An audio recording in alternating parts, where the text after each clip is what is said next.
Hi అండి. ఇక్కడ వచ్చేసి అయితే పప్పు మునక్కాయ పప్పు అయితే చేస్తున్నాను. పప్పు అయితే ముందే నానేసుకున్నానండి. పసుపు మనకి టమాటాలు వేసి ఉడకపెట్టుకున్నాను. తర్వాత కారం వేసి చింతపండు అయితే పులుసు అయితే వేసుకున్నాను. దాంట్లో కలేమాకు, కొత్తిమీర, పచ్చిమిర్చి ఇవన్నీ అయితే వేసుకోవాలా. నీళ్ళు మనకు పలసగా ఎంత కావాలో అంత వేసుకోవాలండి. సాల్టు రుచికి సరిపోయేంత. ఈ సమ్మర్లో పిల్లలకైతే పప్పు పలసటిదే పెట్టాలా. పెరుగు గిట్ల పలసగా ఇట్లా చేసి పెట్టాలండి. మంచిగా ఉంటుంది సమ్మర్లో. పిల్లలైనా పెద్దోళ్ళైనా మంచిగా తింటారు. ఇక్కడ వచ్చేసి బాగా మసలనియాలండి. ఇది మసిలినాక కలేమాకు, ఎండిన మిర్చి, జీలకర్ర ఆవాలు ఇవన్నీ వేసేసి తాలింపు అయితే వేసేసాను. ఇక్కడ వచ్చేసేమో పప్పుకేమో కడుక్కుంటున్నానండి.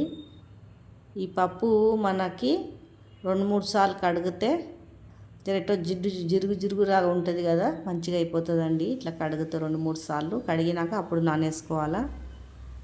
ఎక్కువసేపు అయితే నానపెట్టొద్దండి. 1 గంటన్నర నానపెడితే చాలు.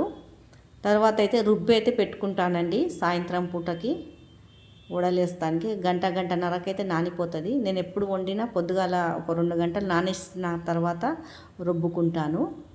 రుబ్బి అయితే పక్కకైతే పెట్టుకుంటానండి. మరి మనకి వేసుకున్నప్పుడు దాంట్లో ఆనియను, కొత్తిమీర, కలేమాకు ఇవన్నీ వేసి పచ్చిమిర్చి అప్పుడు వడలైతే వేసుకుంటాను. నేనైతే ఇలానే వేస్తానండి.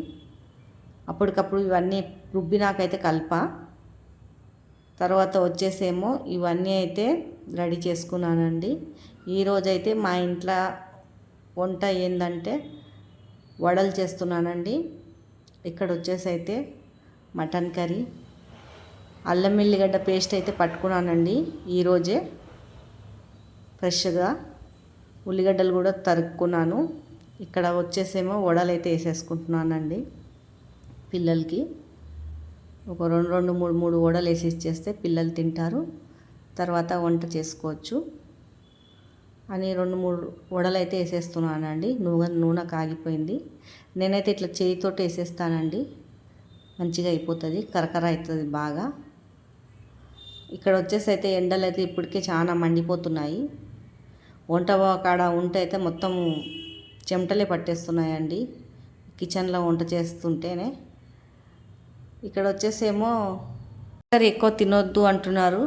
అందుకే ఎక్కువ అయితే మటనే తెచ్చుకుంటున్నాము. ఎప్పుడైనా 2 సార్లు ఒకసారైనా చికెన్ వారంలో అయితే తెచ్చుకుంటున్నామండి.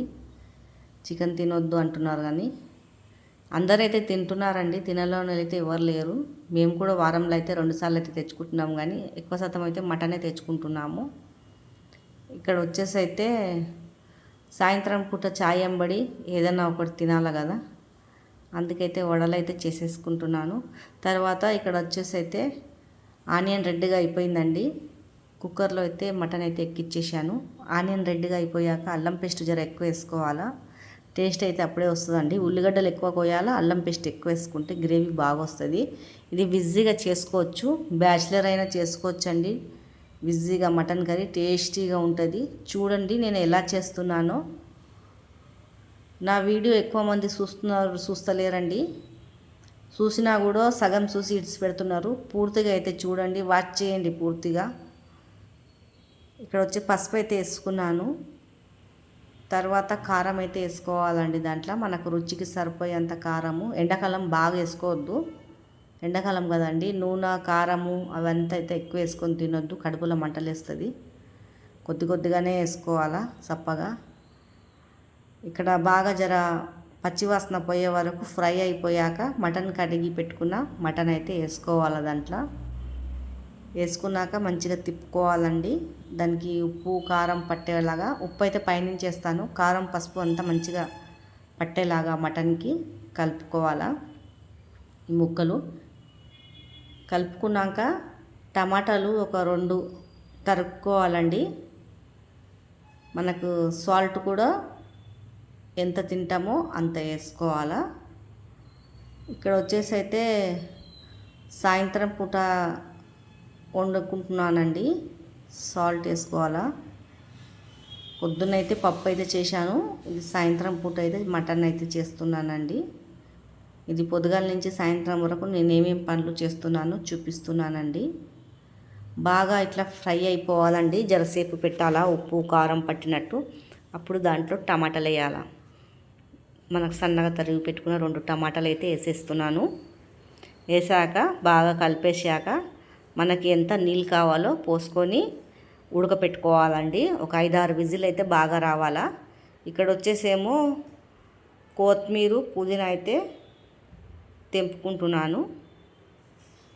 బగారా రైస్కి అయితే చేసుకుంటున్నానండి కొత్తిమీర. ఇక్కడ వచ్చేసి అయితే కర్రీ అయిపోయింది. దీంట్లో ఏమో పట్టా, లవంగ్, ఇలాచీలు, చికెన్ మసాలా అయితే వేసానండి. ఒక పక్కకైతే బగారాన్నం పెట్టేస్తాను. అందుకే దాని గురించి అయితే చేసుకుంటున్నానండి. పుదీనా అయితే ఫ్రెష్గా ఉంది. ఈ వీడియో మీకు నచ్చినట్లయితే లైక్, సబ్స్క్రైబ్ అయితే చేసుకోండి.